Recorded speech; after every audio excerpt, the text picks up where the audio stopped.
নিজেদের আকাশসীমা ব্যবহার করে ইরানে হামলা চালাতে দিবে না কাতার ও কুয়েত। যুক্তরাষ্ট্রকে হস্তক্ষেপ না করার পরামর্শ।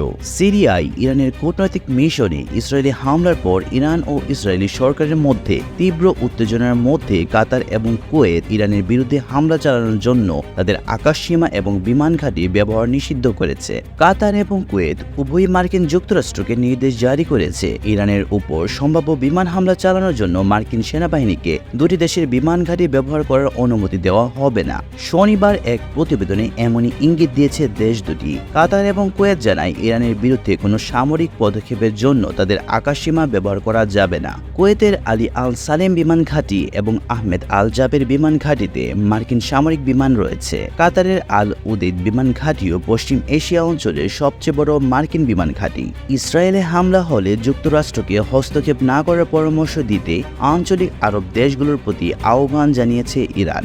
গাজা উপত্যকায় 6 মাসেরও বেশি সময় ধরে চলা ইসরায়েলি হামলায় এই অঞ্চলে একটি বড় সংঘর্ষের বিষয়ে দেশগুলি সতর্ক ছিল। কাতার ও কুয়েত ইতিমধ্যেই ইরান ও তাদের মিত্র প্রতিরোধী গোষ্ঠীগুলোর উপর আক্রমণের জন্য মার্কিন যুক্তরাষ্ট্রকে তাদের আকাশসীমা এবং বিমান ঘাঁটি ব্যবহার করার ক্ষমতা সীমিত করেছে।